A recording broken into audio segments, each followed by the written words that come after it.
തിരഞ്ഞെടുപ്പിന് മണിക്കൂറുകൾ മാത്രം ബാക്കി നിൽക്കുകയാണ്. ഈ വോട്ടിംഗ് പാറ്റേണിനെ സ്വാധീനിക്കാൻ പോകുന്ന ഏറ്റവും പ്രധാനപ്പെട്ട അടിയൊഴുക്കുകളൊക്കെ എന്തായിരിക്കും? പിന്നെ സ്ത്രീ വോട്ടുകൾ എങ്ങോട്ടേക്കായിരിക്കും മറിയുക? സ്ത്രീകളുടെ മനസ്സും മറ്റു കുറെ കാര്യങ്ങളുമാണ് ഇവിടുത്തെ അടിയൊഴുക്കായിട്ട് പറയേണ്ടത്. അപ്പോൾ സ്ത്രീ മനസ്സ് എന്ന് പറയുന്നത് അവർക്ക് ഇറാൻ യുദ്ധം അല്ല അവരെ ബാധിക്കുന്നത്. അവരെ ബാധിക്കുന്നത് കേരളത്തിൽ തന്നെയുള്ള പല കാര്യങ്ങളാണ്. ഈ കഴിഞ്ഞ പഞ്ചായത്ത് ഇലക്ഷന്റെ പാറ്റേൺ നോക്കി അറിയാം, ഇടതുമുന്നണിക്ക് മുൻപ് പ്രതീക്ഷിച്ച പോലത്തെ വിജയമൊന്നും ഉണ്ടായില്ല. വ്യാപകമായിട്ട് കുറെ പരാജയം ഉണ്ടാവുകയും ചെയ്തു. അതിന്റെ അടിസ്ഥാന കാരണം എന്ന് പറയുന്നത് സ്ത്രീ വോട്ടർമാർ വീടുകളിൽ ചെല്ലുമ്പോൾ ചോദ്യം ചോദിച്ചിട്ടുണ്ടായിരുന്നു, ആ സ്വർണം കൊള്ളയടിച്ച എന്തിനാണ്, ആ സ്വർണം അടിച്ചു മാറ്റിയത് എന്തിനാന്നുള്ള ചോദ്യം. കാരണം സ്ത്രീകളെ സംബന്ധിച്ച് സ്വർണം സ്ത്രീകളുടെയാണല്ലോ. അയ്യപ്പസ്വാമിയുടെ സ്വർണം കൊണ്ടുപോയത് എന്തിനെന്നുള്ള ചോദ്യം സ്ത്രീകൾ ധാരാളം ഇടതു നേതാക്കന്മാരോട് ഇല്ലെങ്കിൽ ഇടതുപക്ഷ പ്രവർത്തകർ വീട്ടിൽ ചെന്നവരോട് ചോദിക്കേണ്ടായിരുന്നു. എന്ന് പറഞ്ഞാൽ സ്ത്രീ വോട്ടർമാർ അടിസ്ഥാനപരമായിട്ട് ശബരിമല വിഷയം ഉപേക്ഷിച്ചിട്ടില്ല എന്നുള്ളതാണ്. സ്വർണ്ണക്കുള്ള വിഷയം അവർ ഉപേക്ഷിച്ചിട്ടില്ല. ആചാരലംഘനം നടത്തിയത് സ്ത്രീകൾക്ക് ഇഷ്ടമായിട്ടില്ല. കാരണം ഈ ഒരു ആചാരത്തെ പറ്റി ക്ഷേത്രങ്ങളിലെ സ്ത്രീകളുമായിട്ട് ബന്ധപ്പെട്ടൊരു വിലക്ക് എന്ന് പറഞ്ഞ അതിനെക്കുറിച്ച് പറയുമ്പോൾ പോലും അടിസ്ഥാനപരമായിട്ട് സ്ത്രീകളുടെ ഒരു പിണ്ടങ്ങളായിരുന്നു ഇന്ത്യ എന്നൊക്കെ പറഞ്ഞത്. ദേവിമാരുടെ രാജ്യങ്ങൾ, ദേവിമാരെ ആരാധിക്കുന്ന നാടുകളാണ്. അത് ഈ പറയുന്ന റെസ്ട്രിക്ഷൻസ് പോലും സ്ത്രീകളായിട്ട് തന്നെ നടത്തി വരുത്തിയതുമാണ്. സ്ത്രീ മനസ്സ് ചിന്തിക്കുന്നതും പുരുഷൻ കാണുന്നതും രണ്ടും രണ്ട് രീതിക്കാണ്. സ്ത്രീ ആചാരത്തിനൊപ്പമാണ്, ആചാര ലംഘനത്തിനൊപ്പമല്ല. അതുകൊണ്ട് തന്നെ കോടതി പോലും പിണറായി സർക്കാർ നിലപാട് മാറ്റി എന്നുള്ളതിനെ ഒരു കോമഡി ആയിട്ട് സ്ത്രീകൾ കാണുള്ളൂ, അല്ലാതെ ഒരു സീരിയസ് ചേഞ്ച് ആയിട്ടല്ല അവർ കാണുന്നത്. ഒരു പരിഹാസത്തോടു കൂടിയേ കാണുള്ളൂ. സ്ത്രീ വോട്ടർമാർക്ക് ഗ്യാസിന്റെ വില കൂടുന്ന പ്രശ്നമാണ്, ഇലക്ട്രിസിറ്റിയുടെ വില കൂടുന്ന പ്രശ്നമാണ്, കറണ്ട് ചാർജ്, വാട്ടർ ചാർജ് എല്ലാം എന്ത് കൂടിയാലും അവർക്ക് പ്രശ്നം തന്നെയാണ്. അപ്പോൾ മൊത്തത്തിൽ നിരവധി വിലക്കയറ്റത്തിന്റെ പ്രശ്നങ്ങൾ അവർ അനുഭവിക്കുന്നുണ്ട്.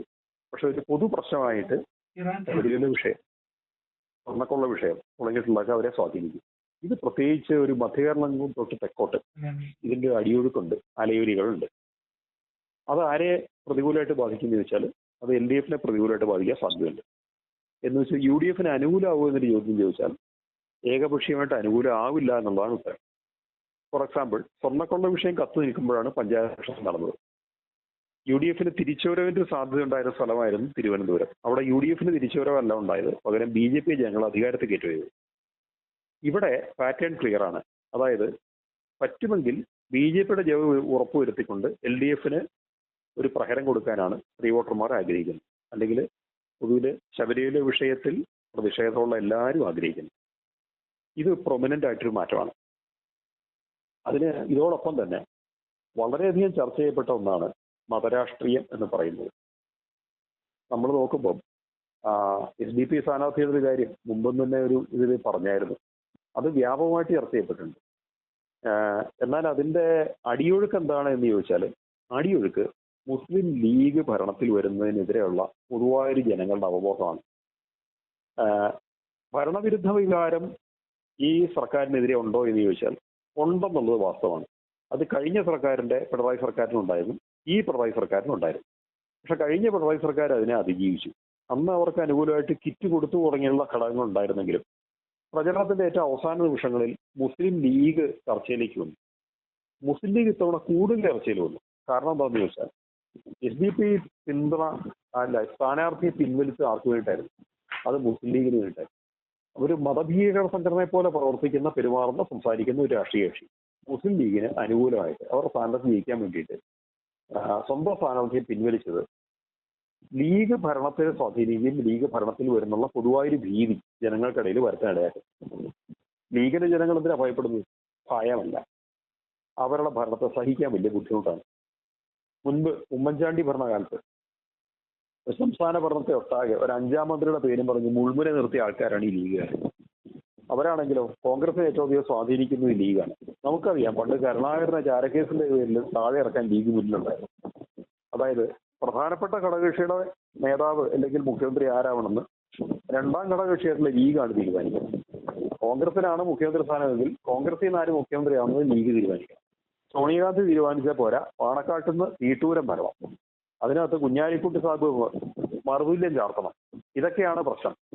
അപ്പോ പാണക്കാട്ട് നിങ്ങൾ ഒപ്പിട്ട് കുഞ്ഞാലിക്കുട്ടി സാഹിബ് സർട്ടിഫൈ ചെയ്ത ഓർഡറുകൾ മാത്രമേ കേരളത്തില് മുഖ്യമന്ത്രിയെ ഉള്ള കക്ഷിയായ കോൺഗ്രസ് പോലും അനുസരിക്കാവുള്ളൂ എന്നുള്ളത് കോൺഗ്രസുകാർക്ക് സ്വാഗതാർഹമായിരിക്കും. അവരെ സംബന്ധിച്ചത് പാലിക്കലക്കിയ പഞ്ചസാര പോലെ മധുരിക്കുമായിരിക്കും. കേരള ജനതയ്ക്ക് മധുരിക്കൊന്നുമില്ല. അതുകൊണ്ട് തന്നെ അതിശക്തമായൊരു ലീഗ് വിരോധവും ലീഗ് ഭയവും ജനങ്ങൾക്കുണ്ട് എന്നുള്ളതാണ്. ഈ അവരുടെ അന്നങ്ങനത്തെ ഭരണത്തെ സഹിക്കാനൊക്കെ വലിയ പാടാണ് എന്നൊരു തോന്നല് ധാരാളം ആൾക്കാർക്കിടയിലുണ്ട്. അതാണ് ഇത്തവണ ഇലക്ഷൻ ആയപ്പോഴത്തേക്കും ജമാഅത്തെ ഇസ്ലാമി ലീഗിനൊപ്പം ചേർന്നതും SDP സ്ഥാനാർത്ഥി കാണിച്ചതും എല്ലാം ചർച്ചയായത്. അതുകൊണ്ട് തന്നെയാണ് ഗുരുവായൂർ സ്ഥാനാർത്ഥിയായിട്ടുള്ള B ഗോപാലകൃഷ്ണന്റെ സംസാരവും അദ്ദേഹത്തിന്റെ പ്രവൃത്തികളും അദ്ദേഹത്തിന്റെ ഹോർഡിങ്ങും എല്ലാം തന്നെ ചർച്ചയാവുന്നത്. ആ ചർച്ചയൊന്നും അദ്ദേഹത്തിനെതിരല്ല, അല്ലെങ്കിൽ BJPക്കെതിരല്ല. അതൊക്കെ കൃത്യമായിട്ട് വരാൻ പോകുന്ന ഒരുതരം ലീഗ് ഭരണത്തിന് ലീഗ് രാജ്യം വരുന്നു എന്നൊരു ഫീലിംഗ് ജനങ്ങൾക്കുണ്ട്. അതിനെതിരായിട്ടാണ് ഈ ചർച്ച മുഴുവൻ നടന്നത്. അതുകൊണ്ട് അടിയൊഴുക്കുകളിൽ മുസ്ലിം ലീഗിനോടുള്ള മനോഭാവം എന്ന് പറയുന്നത് വളരെ വളരെ പ്രധാനപ്പെട്ട ഒന്നാണ്. പിന്നെ പൊതുവായിട്ട് കേരളത്തിൽ മൊത്തത്തിൽ ഇടതുപക്ഷക്കാർക്കിടയിൽ ഒരു ഇടതുപക്ഷ വിരുദ്ധ വികാരമുണ്ട്. അത് ചില തീവ്ര ഇടതുപക്ഷക്കാർക്കിടയിൽ ഇനിയും പിണറായി തന്നെ ഭരിക്കണോ, ഒരു മാറ്റം വേണ്ടേ എന്ന് അവർക്കിടയിൽ ചിന്ത. കാരണം 10 വർഷം കണ്ടിന്യൂസ് ഭരിച്ചു. അവരെ സംബന്ധിച്ച് പതിവില്ലാത്തതാണ്.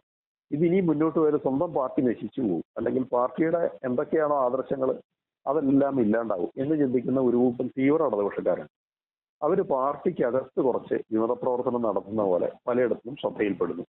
അതായത് പിണറായി തന്നെ വന്നെന്ന് ഞങ്ങൾക്ക് വലിയ താല്പര്യമൊന്നുമില്ല, അല്ലെങ്കിൽ പിണറായി വരാതിരിക്കാൻ വേണ്ടി ഇത്തവണ ഇടതുപക്ഷ അധികാരത്തിൽ വരാതിരുന്നാലും മതി, അതുകൊണ്ട് വേണമെങ്കിൽ UDF ഭരിച്ചോട്ടെ എന്നും ഒരു താല്പര്യം അവർക്കിടയിലുണ്ട്. പക്ഷെ ഇതൊക്കെ ആണെങ്കിലും അവരും അതുപോലെ തന്നെ കുറെ ഇടതുപക്ഷ അനുഭാവികൾ പോലെ ചിന്തിക്കുന്നുണ്ട്. അവിടെ അവർക്കൊരു ഡയലമയുണ്ട്. കാരണം അവർക്ക് വോട്ട് മാറി ചെയ്യുമെങ്കിൽ അത് ലീഗ് നിൽക്കുന്ന UDFന് വേണ്ടി ചെയ്യാനായിട്ട് അതിനവർക്ക് മടിയുണ്ട്. അപ്പോൾ അതിനർത്ഥം അവരുടെ വോട്ടുകൾ CPM-ഒപ്പം നിൽക്കുന്ന ആൾക്കാരുടെ തന്നെ ഇപ്പോഴത്തെ CPM വിരുദ്ധ വോട്ടുകൾ രണ്ടായിട്ട് സ്പ്ലിറ്റാൻ സാധ്യതയുണ്ട്. അതിൽ ഒരു ഗ്രൂപ്പ് UDFന്റെ ഭാഗത്തേക്ക് തിരിയാൻ എന്നാണെങ്കിൽ വേറൊരു ഗ്രൂപ്പ് NDAയുടെ ഭാഗത്തേക്ക് തിരിഞ്ഞു വന്നു വരും. ഇങ്ങനെ ഒരു വിഷയം കിടപ്പുണ്ട്. അപ്പോൾ ചുരുക്കി പറഞ്ഞാൽ കഴിഞ്ഞ പഞ്ചായത്ത് ഇലക്ഷനിൽ തന്നെ ജയസാധ്യത നോക്കിയിട്ടും കോൺഗ്രസിന് ഒരു അകലത്തിൽ മാറ്റി നിർത്തിക്കൊണ്ടുമാണ് വോട്ടർമാർ CPM-നുള്ള പ്രതിഷേധം കാണിച്ചത്. അതേപോലൊരു പാറ്റേൺ തന്നെ ഇത്തവണയും കാണാമെന്ന് മാത്രമല്ല, CPM-നകത്ത് ഈ വിനോദപ്രവർത്തനം നടത്തുന്ന ആൾക്കാർ പോലും അങ്ങനെ ചിന്തയുണ്ട്. കാരണം പിണറായി മാറണം, അല്ലെങ്കിൽ ഇടതുപക്ഷം ഇത്തവണ ഒരു ടൈം കൂടെ വരണ്ട എന്നവർ ചിന്തിക്കുന്നതിനൊപ്പം തന്നെ ലീഗ് നേതൃത്വം കൊടുക്കുന്ന തന്നെ, അതായത് ഈ ഇത്തവണ അധികാരത്തിൽ വന്ന 5ാം മന്ത്രി ആയിരിക്കും ചോദിക്കുന്നത്, 6ാം മന്ത്രി 7ാം മന്ത്രി ചോദിച്ചെന്ന് വരാം, ഉപമുഖ്യമന്ത്രി സ്ഥാനം ചോദിച്ചെന്ന് വരാം. വേണമെങ്കിൽ ടൈമിന്റെ അവസാന ഭാഗം ആകുമ്പോഴത്തേക്കും ഒരു വർഷത്തേക്ക് ലീഗ് വേണമെങ്കിൽ മുഖ്യമന്ത്രി ആവട്ടെ എന്ന് പോലും ഒരു ചിന്തിച്ചു എന്നുപോലും വരാം. ഇതിനെയൊക്കെ ഭയക്കുന്ന ആൾക്കാർ ഇവിടെ ഉണ്ട്. അവർക്കൊന്നും താല്പര്യമൊന്നുമില്ല ഇങ്ങനെയൊക്കെ ഒരു ഭരണക്രമം വരുന്നതിൽ. അതും ഒരു പ്രശ്നമാണ്. പക്ഷേ ഇങ്ങനെ ഒന്ന് രണ്ട് കാര്യങ്ങൾ LDF-നെതിരായിട്ട് നിൽക്കുകയാണെങ്കിൽ UDF-ന് പ്രതികൂലമാവുന്ന 2-3 ഘടകങ്ങൾ കേരളത്തിലുണ്ട്. അതിലൊന്ന് ഈ പറഞ്ഞ പോലെ തന്നെയാണ്, പല സ്ഥലത്തും UDF-ന്റെ ബദലായിട്ട് CPM-നോട്ടുള്ള പ്രതിഷേധം കാണിക്കുമ്പോൾ പോലും UDF-ന് ബദലായിട്ട് NDA ജനങ്ങൾ കാണുന്നുണ്ട്. അതിന്റെ പ്രതിഫലനം കുറേ മണ്ഡലങ്ങളിലുണ്ടാകും. ഒരു പെർഫെക്റ്റ് എക്സാമ്പിൾ തിരുവനന്തപുരം ജില്ല തന്നെയാണ്. കൊല്ലം ജില്ലയുടെ കുറേ ഭാഗങ്ങളിൽ, എറണാകുളം ജില്ലയിൽ, തൃശ്ശൂർ ജില്ലയിൽ, കോഴിക്കോട് ജില്ലയിൽ തുടങ്ങി പലയിടത്തും ഇതിന്റെ പ്രതിഫലനങ്ങൾ നമ്മൾ കാണും. അതുകൊണ്ട് CPM വിരുദ്ധ വോട്ടുകൾ കൃത്യമായിട്ട് UDF-ലേക്ക് കിട്ടും എന്ന് പറയാൻ പറ്റില്ല എന്നതിനൊപ്പം തന്നെ UDF-ന് എറണാകുളം ജില്ല അതുപോലെ തൃശ്ശൂർ ജില്ല ഇവിടെ 2020-യും BJP-യും ചേർന്നുള്ള സഖ്യം എതിരാവാനുള്ള എല്ലാ സാധ്യതയുണ്ട്. എറണാകുളം ജില്ല UDF-ന്റെ ഉരുക്കുകോട്ടയാണ്. എറണാകുളം മലപ്പുറം ജില്ലകളാണ് അവിടെ യഥാർത്ഥമുള്ള ഉരുക്കുകോട്ടകൾ. മലപ്പുറം ലീഗിന്റെ ആണെങ്കിൽ എറണാകുളം കോൺഗ്രസിന്റെയാണ്. കോൺഗ്രസ് കണ്ണും പൂട്ടി ജയിക്കുന്ന, ജില്ലാ പഞ്ചായത്ത് സ്ഥിരമായിട്ട് പിടിക്കുന്ന ഒരു സ്ഥലമാണ്. ആ എറണാകുളം ജില്ലയിൽ ഇത്തവണ ഉദ്ദേശിച്ച് എത്ര വോട്ട് അവർക്ക് ജയിക്കാൻ, എത്ര സീറ്റ് ജയിക്കാൻ പറ്റുന്നുള്ള കാര്യത്തിൽ സംശയമുണ്ട്. 6 or 7 സീറ്റ് അവർ ജയിക്കാൻ വെച്ചിരിക്കുന്നത് എന്ത് വന്നാലും പരാജയപ്പെട്ടെന്ന് വരും.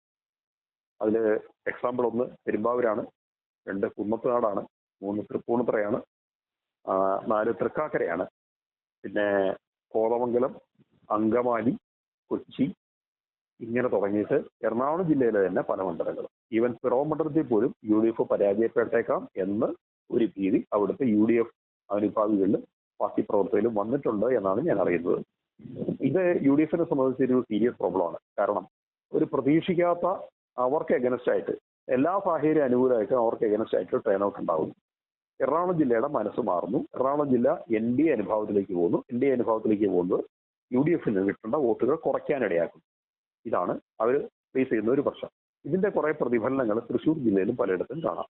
തൃശ്ശൂര്, ചാലക്കുടി ഉൾപ്പെടെയുള്ള സ്ഥലങ്ങളിൽ 2020 BJP സഖ്യം, ഇരിങ്ങാലക്കുട, ചാലക്കുടി ഇങ്ങനെ പല സ്ഥലങ്ങളിലും അവർക്ക് യു ഡി എഫിന് പ്രതികൂലമാകുന്നു. ആലപ്പുഴ ജില്ലയിലാണെങ്കിൽ ഓൾറെഡി തന്നെ കരുത്തരായ 1-2 യു ഡി എഫ് നേതാക്കന്മാർ എൻ ഡി എയിലേക്ക് മാറി, ബി ജെ പിയിലേക്ക് മാറി എന്നുള്ളതുകൊണ്ട് അവരുടെ അനുഭാവി വോട്ടുകളിൽ കാര്യമായ ഇടിവ് വരും. അതൊരു പ്രശ്നമാണ്. ജി സുധാകരൻ ഉണ്ടാക്കിയ അലകൾ അവിടെ അധികം ഏൽക്കുമെന്ന് തോന്നുന്നില്ല. അതുകൊണ്ട് യു ഡി എഫിന് നേട്ടമൊന്നും വരാൻ പോകില്ല. മാത്രമല്ല, സന്ദീപ് വചസ്പതി ഹരിപ്പാട് രമേശ് ചെന്നിത്തലയ്ക്ക് അതിശക്തമായ ഭീഷണി ഉയർത്തുന്നുണ്ട്. ഇതിനു മുമ്പ് രമേശ് ചെന്നിത്തല ഫേസ് ചെയ്യാത്ത, അനുഭവിക്കാത്ത പുതിയൊരു വർഷമാണ് സന്ദീപ് വചസ്പതി ഉയർത്തുന്നത്. സന്ദീപ് വചസ്പതി വളരെ മിടുക്കനായിട്ടുള്ള നല്ലൊരു പാർട്ടി പ്രവർത്തനമാണ്, നല്ലൊരു പാർട്ടി നേതാവാണ്. അയാൾക്ക് പണിയെടുക്കാൻ അറിയാം. അടിത്തട്ടിൽ പണിയെടുത്ത് വിജയിപ്പിച്ച് കയറാൻ പറ്റുന്ന കഴിവുള്ള നല്ലൊരാളാണ്. അയാളുടെ പ്രവർത്തനത്തിന്റെ പ്രതിഫലനങ്ങൾ അവിടെ കാണുന്നുണ്ട്. അതുകൊണ്ട് തന്നെ യു ഡി എഫ് അവിടെ അങ്കലാപ്പിലാണ് എന്ന് പറയാൻ പറ്റും. ചുരുക്കത്തിൽ ആലപ്പുഴ ജില്ലയിൽ ഗ്യാരണ്ടി ആയിട്ട് ജയിക്കാവുന്ന മണ്ഡലങ്ങൾ ഇപ്പം നിലവിൽ യു ഡി എഫിന് ഇല്ല എന്ന് തന്നെ പറയാം. എറണാകുളം ജില്ലയിലും അത്തരം മണ്ഡലങ്ങളുടെ എണ്ണം ചുരുങ്ങുന്നു. തൃശ്ശൂർ ജില്ലയിലും ചുരുങ്ങുന്നു. 3 ജില്ലകളിൽ പ്രതികൂലാവസ്ഥ. ജയിക്കണം എന്ന് ആഗ്രഹിച്ച 10-15 സീറ്റുകൾ തോറ്റാൽ യു ഡി എഫ് ഉദ്ദേശിക്കുന്ന ഭൂരിപക്ഷം അവർക്ക് കിട്ടുമോ എന്നുള്ള കാര്യത്തിൽ വളരെ വലിയ സംശയമുണ്ട്. 4മത്തേത് യു ഡി എഫിൽ തന്നെ നടക്കുന്ന വേറൊരു വിമത പ്രവർത്തനമാണ്. ബാക്കി ഈ പറഞ്ഞ കാര്യങ്ങളൊന്നും തന്നെ വിമത പ്രവർത്തനം വന്നിട്ടില്ല. സി പി എമ്മിനകത്ത് ചില വിമത പ്രവർത്തനങ്ങൾ പിണറായി ഭരണത്തോടും ഇനിയും സി പി എം ഒരു ടൈം കൂടെ ഭരിക്കണോ എന്നുള്ള ചിന്തകളൊക്കെ വന്നു എന്ന് പറഞ്ഞതിനേക്കാളും ശക്തമായിട്ട് കഴിഞ്ഞ 10 വർഷമായിട്ട് അധികാരത്തിൽ മാറി നിൽക്കുന്ന കോൺഗ്രസിനെതിരായിട്ട് കോൺഗ്രസിൽ വിമത പ്രവർത്തനമുണ്ട്. അത് വടക്കൻ കേരളത്തിൽ വളരെ ശക്തമാണ്. കെ സുധാകരൻ ഉയർത്തിയ ശബ്ദകോലാഹലങ്ങൾ നമ്മൾ ശ്രദ്ധിച്ചാണ്. അതെങ്ങനെയാണ് ഒതുങ്ങിയെന്ന് നമുക്ക് മനസ്സിലായിട്ടില്ല. പക്ഷെ അവിടെ എന്തോ പ്രശ്നങ്ങൾ അവശേഷിക്കുന്നതായിട്ട് തന്നെയാണ് കാണുന്നത്. അദ്ദേഹത്തിനൊപ്പം നിൽക്കുന്ന ആൾക്കാരായിരിക്കണം. പക്ഷെ ഏതോ ഒരു ഗ്രൂപ്പ് വളരെ ശക്തമായൊരു വിമത പ്രവർത്തനം നടത്തുന്നുണ്ട്. ഇത് 20-30 സീറ്റുകളിൽ വരെ വിജയസാധ്യതയെ ബാധിക്കാൻ പാകത്തുള്ളതാണ്. 10-15 സീറ്റ് ഉറപ്പായിട്ടും ബാധിച്ചില്ല. അതിന്റെ അലയൊലികൾ 20-30 സീറ്റുകളിലൊക്കെ വ്യാപിച്ചു വരാം. അപ്പോൾ ചുരുക്കത്തിൽ സി പി എമ്മിന് പ്രതികൂലമായിട്ട് ചില ഘടകങ്ങൾ ഒരു ഭാഗത്തുണ്ടെങ്കിൽ കോൺഗ്രസിന് പ്രതികൂലമായിട്ട് കുറെ കാര്യങ്ങൾ വേറൊരു ഭാഗത്തുണ്ട്. യു ഡി എഫിനെതിരെ ഏറ്റവും അധികം പ്രതികൂലമാകാൻ പോകുന്നത് SDP സ്ഥാനാർത്ഥി ലീഗിന് വേണ്ടിയിട്ട് BJP-കാരനെതിരെ പിന്തുണ പിൻവലിച്ചതും അതുപോലെ തന്നെ ജമാഅത്ത് ഇസ്ലാമി യു ഡി എഫിനോടൊപ്പം പോയതും അതിനെ സംബന്ധിച്ച് സമീപകാലത്ത് ഉയർന്ന കൺസേൺസ്. ഇന്നലെ തന്നെ പ്രധാനപ്പെട്ട ഒരു വാർത്ത എന്ന് പറഞ്ഞാൽ ലീഗിനെതിരായിരുന്നു. എല്ലാ പാർട്ടി നേതാക്കന്മാരും ലീഗിനെതിരെ രംഗത്ത് വന്നു. ലീഗ് ഈസ് എ പ്രോബ്ലം എന്ന് എല്ലാവരും ചിന്തിക്കുന്നതാണ്. അത് കേരളത്തിൽ എങ്ങനെയാണോ പൊതുജനങ്ങൾ ചിന്തിക്കുന്നത് അത് തന്നെയാണ് ഈ രാഷ്ട്രീയ പാർട്ടികളുടെ പ്രസ്താവനകളിൽ വരുന്നത്. ഇടതുപക്ഷത്ത് നിന്ന് വിജയരാഘവൻ അതിൽ പ്രതികരിച്ചിട്ടുണ്ട്, രാജീവ് ചന്ദ്രശേഖർ പ്രതികരിച്ചിട്ടുണ്ട്. അങ്ങനെ പല ആൾക്കാരും, അതുപോലെ PK കൃഷ്ണദാസ് പ്രതികരിച്ചിട്ടുണ്ട്. ഇങ്ങനെ പലരും പ്രതികരിച്ച കാര്യങ്ങൾ വാർത്തകളിൽ വരികയുണ്ടായി. അപ്പോൾ അതിനർത്ഥം എന്താണെന്ന് വെച്ചാൽ കേരളം ഒരു യു ഡി എഫ് വന്നാൽ അനുഭവിക്കാൻ പോകുന്ന ഇല്ലേ നേരിടാൻ പോകുന്ന ഒരു പ്രത്യാഘാതത്തെ പറ്റിയുള്ള മുന്നറിയിപ്പ് പോലെയാണ് പലരും സംസാരിക്കുന്നത്. ഈ ഒരു കാര്യം യു ഡി എഫിന് തീർത്തും എതിരാവാൻ സാധ്യതയുള്ള ഒന്നാണ്. ചുരുക്കി പറഞ്ഞാൽ LDF-നും യു ഡി എഫിനും തന്നെ പ്രതികൂലമാകുന്ന പല ഘടകങ്ങളും അടിയൊഴുക്കുകളായിട്ട് കേരളത്തിൽ കാണാനുണ്ട്. ആ കാര്യങ്ങളൊക്കെ തന്നെ പലയിടത്തും NDAക്ക് അനുകൂലമാവുകയും ചെയ്യും. NDAയുടെ വിജയസാധ്യത എത്ര സീറ്റെന്ന് നമുക്കിപ്പോൾ പറയാൻ പറ്റില്ല. പക്ഷേ NDA നമ്മൾ വിചാരിക്കാത്ത തരത്തിലുള്ള മുന്നേറ്റങ്ങൾ ഉണ്ടാക്കാൻ സാധ്യതയുണ്ട്. പാർട്ടികൾ ആദ്യം പ്രഖ്യാപിച്ച സമയത്ത് അവർക്ക് പല അഭിപ്രായങ്ങളുണ്ടായിരുന്നു.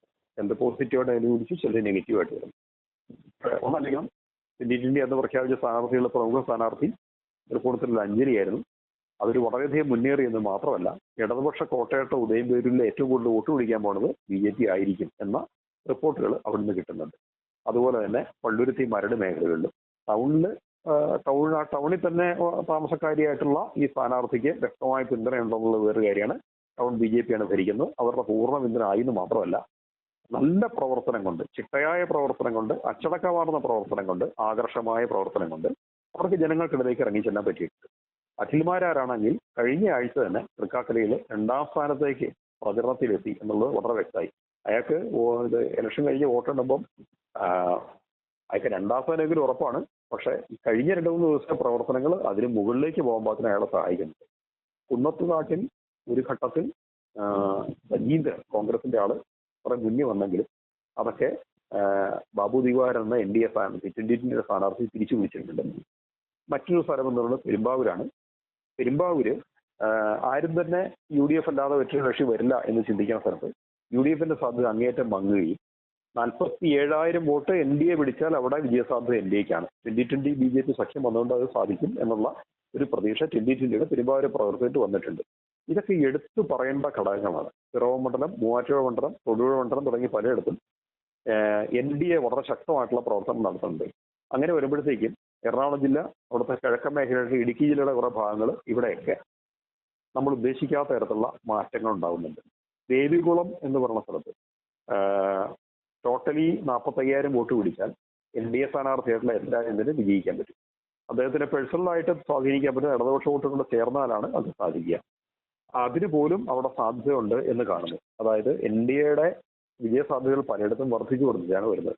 തെക്കൻ കേരളത്തിൽ പറയേണ്ട കാര്യമില്ല. തിരുവനന്തപുരത്ത് 4 മണ്ഡലങ്ങളിലെങ്കിലും അവർക്ക് ജയിക്കാൻ പറ്റും. അതിനുള്ള സാധ്യത കാണുന്നുണ്ട്. കൊല്ലത്ത് ചാത്തന്നൂർ മണ്ഡലം വലിയ വരാൻ സാധ്യതയുണ്ട്. SDP പിന്തുണ ഒരു പ്രശ്നം വന്നതുകൊണ്ട് തന്നെ മഞ്ചേശ്വരം മണ്ഡലം സുരേന്ദ്രന് അനുകൂലമാവും. അതിന്റെ പ്രതിഫലനങ്ങൾ കാസർഗോഡ് മണ്ഡലത്തിൽ ഉണ്ടാവുകയും ചെയ്യും.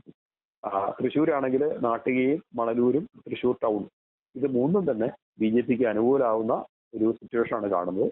അത് തൃശ്ശൂർ ടൗണിൽ പത്മജ വേണുഗോപാൽ വിജയിക്കാൻ വളരെയധികം സാധ്യതയുള്ള സ്ഥാനാർത്ഥിയായിട്ട് ഉയർത്തി കാണിക്കപ്പെടുന്നു.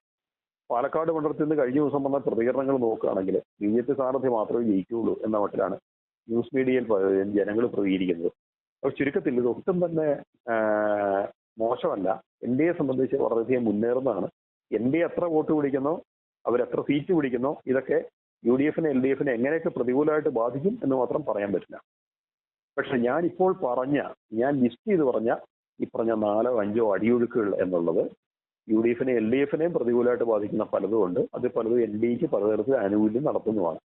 എങ്കിലും ഫൈനൽ റിസൾട്ട് വരാൻ വേണ്ടി വോട്ടെടുപ്പ് വരെയും വോട്ടെണ്ണൽ വരെയും നമ്മൾ കാത്തിരിക്കുന്നതുകൊണ്ട് നമുക്ക് കാത്തിരിക്കാം.